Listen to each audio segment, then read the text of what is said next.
एक चिट्ठी, कुछ कहानियाँ, कुछ सवाल मेरे साथ। नमस्ते, आदाब। मेरा नाम कुलदीपक है। दिल के शहर से आती है मुझे रोज एक चिट्ठी, और मैं करता हूँ डाकिए का काम, दिल से दिल तक पहुँचने का। आइए आज देखते हैं किसने लिखी है दिल के शहर से एक चिट्ठी। हाय, आर्यन सक्सेना नाम है मेरा। बस आज ऐसे ही मन हुआ चिट्ठी लिख दूं, तो बस लिख रहा हूँ कुछ। शुरुआत मेरे बचपन से करते हैं। कमाल का बचपन था मेरा। मेरे घर में मैं, मेरा बड़ा भाई शशांक, दादू दादी, माँ और पिताजी थे। हमारा श्रीनगर में एक बड़ा सा घर था। वहाँ मैं, दादू, हम लोग रोज घोड़ा खेला करते थे। दादू मुझे घोड़ा खेलना है, आप मुझे बिठाइए ना घोड़े पर।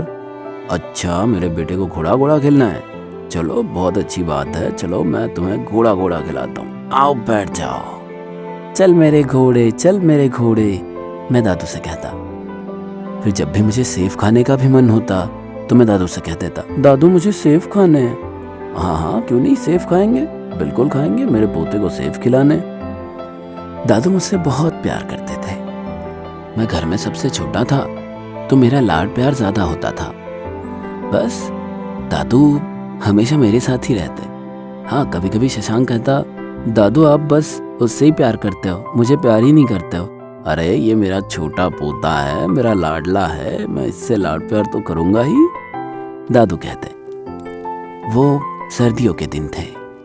मैं और दादू साथ बैठे थे और माँ, पिताजी, दादी और शशांक अलग बैठे थे। हम अपने हाथ सेक रहे थे। तभी पिताजी ने कहा था, अच्छा बाबूजी, माहौल कुछ ठीक नहीं लग रहा है आजकल बाहर, आप घर से कम ही बाहर निकलो तो अच्छा है। अरे क्यों, क्या हो गया? पता नहीं, कुछ अलग अलग चीज़ें सुनने में आ रही है। अरे ये सब इधर उधर की बातें हैं, होती रहती है, जल्दी ठीक हो जाएगा। ठीक है, अपना शहर है यार, इतनी डरने वाली बात नहीं है, ठीक है, चिंता मत करो। नहीं बाबूजी, लगता नहीं कि सब कुछ ठीक हो जाएगा, फिर भी देखते हैं। ऐसा कहकर सब लोग सो गए थे। सुबह शशांक स्कूल गया और दोपहर होते तक लौटा ही नहीं। पिताजी हड़बड़ाते हुए घर आए थे। दादू से कहा था, अच्छा बाबूजी, अब तक शशांक नहीं आया, मैं खोज कर रहा हूँ यहाँ वहाँ, देखते अगर कुछ मिला तो, लेकिन आप लोग अब घर से बाहर मत निकलिएगा प्लीज, माहौल कुछ ज्यादा खराब हो गया है। अरे ये कुछ लोग हैं, ये पता नहीं क्या कर रहे हैं। ठीक है, देखो मैं भी पता करने की कोशिश करता हूँ, दादू ने कहा था। रात होते होते सच में माहौल कुछ ज्यादा ही खराब हो गया था। मैं अपने माँ के गोद में कुछ डरा सा सो रहा था। समझ नहीं आ रहा था कि क्या हो रहा है। बाहर से अलग अलग नारे सुनाई दे रहे थे और जोर की गोलियों की आवाज। कुछ समझ नहीं आ रहा था कि क्या हो रहा है। तभी पिताजी ने कहा, बाबूजी हम कल सुबह ही निकल रहे हैं यहाँ से, दिल्ली जा रहे हैं, और अपना अपना सामान जो भी थोड़ा बहुत हो सकता है हम ले लेते हैं और कल सुबह जाते हैं। दिल्ली जा रहे हैं? क्यों? अरे ऐसा क्या हो गया भाई दिल्ली जाने को? अरे अपना शहर है, मेरी जन्मभूमि है, मैं नहीं छोड़ूंगा मेरे शहर को। आप लोगों को जहाँ जाना है आप जाओ। बाबूजी आप समझते क्यों नहीं हो? मैं मेरा एक बेटा खो चुका हूँ, मैं दूसरा बेटा नहीं खोना चाहता। आपको आना है तो आओ, हम लोग जा रहे। जिसे जहाँ जाना है वो चला जाए, मैं इस घर से कहीं नहीं आने वाला। अब इस घर से उठेगी तो मेरी आरती ही। ठीक है बाबूजी, अगर आपको नहीं आना तो आप मत आइए, लेकिन मैं अपना भविष्य इस तरीके से संकट में नहीं डाल सकता। मालती, अगर तुम्हें जाना है तो तुम भी साथ जा सकती हो, दादू ने कहा था। मैं डरा सहमा दादू को देख रहा था। उन्होंने मेरे माथे पर हाथ रखते हुए माँ से कहा था, मेरे पोते का ख्याल रखना, ठीक है?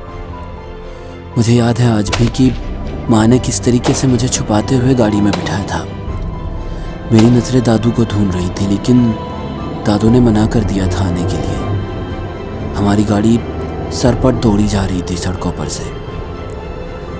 बहुत सारी भीड़ के बीच 1-2 पत्थर भी लगे थे गाड़ी को, लेकिन पिताजी ने गाड़ी नहीं रोकी। फिर हम दिल्ली आ गए थे। मेरी पढ़ाई लिखाई सब दिल्ली में ही हुआ। उसके बाद पिताजी ने बहुत कोशिश की दादू को समझाने की कि आप यहाँ आ जाइए, लेकिन वो हमेशा कहते, देखो अपना शहर होता है, अपने शहर को छोड़कर बाहर मन नहीं लगता बेटा। अब हाँ, यहाँ हालात ठीक है, तुम आ सकते हो, आ जाओ। लेकिन पिताजी भी मानने के लिए तैयार नहीं थे। यहाँ एक बिजनेस सेटअप कर लिया था, बस यही सब काम होता था। लेकिन एक दिन किसी रोड एक्सीडेंट में पिताजी भी नहीं रहे। उसके बाद मैंने दादू को बहुत समझाने की बहुत कोशिश की, लेकिन दादू नहीं माने। फिर मैं थोड़ा काम में व्यस्त हो गया था। अब मिलने जाऊंगा, तब मिलने जाऊंगा कहकर दादू से मिलने ही नहीं जा पा रहा था। एक दिन मुझे पता चला कि दादू बहुत बीमार है, बार बार मुझे याद कर रहे। मैं जल्दी श्रीनगर की फ़्लाइट लेकर दादू के पास पहुंचा। अस्पताल पहुंचते ही पता चला कि दादू को हार्ट अटैक आया था। डॉक्टर्स ने बताया कि पता नहीं दादू अब कब तक रहेंगे। मैंने पूछा, क्या मैं उनसे मिल सकता हूँ? जी सर, आप मिल सकते हैं, एक डॉक्टर ने कहा था। मैं दादू के पास बैठा था। उनका हाथ अपने हाथ में लेते हुए मैंने कहा था, दादू आप ठीक है? हाँ बेटा, मैं ठीक हूँ। बहुत दिन बाद आए ना तुम, वापस भी जाना होगा ना? नहीं दादू, अब मैं नहीं जाऊंगा, आप बस ठीक हो जाइए। बेटा तुम्हें पता है, अपना कश्मीर सच में स्वर्ग है। यहीं रहना बहुत प्यारी जगह है। तुम्हें अपने गोद में खिलाया है मैंने यहीं पर। कहकर दादू ने आंखें मीच ली। दादू भी इस दुनिया में नहीं रहे और मैं अब कश्मीर में ही रहता हूं, अपने शहर में, अपने घर में।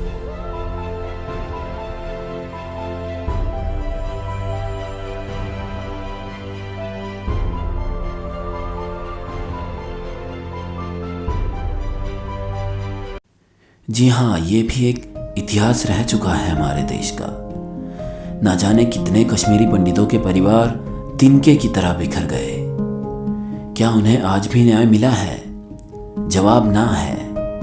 हम क्या कर सकते हैं? हम दूर रह सकते हैं उन मुट्ठी भर लोगों से जो आज भी देश को बांटने की बात करते हैं, कभी जाति के नाम पर, कभी धर्म के नाम पर।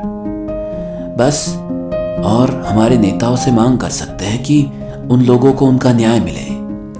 आपका भी कोई किस्सा हो जो आप हम तक साझा करना चाहते हो तो आप हमें ईमेल कर सकते हैं। मैं मिलता हूं आपसे किसी ऐसी चिट्ठी के साथ, एक चिट्ठी और कुछ सवाल मेरे साथ।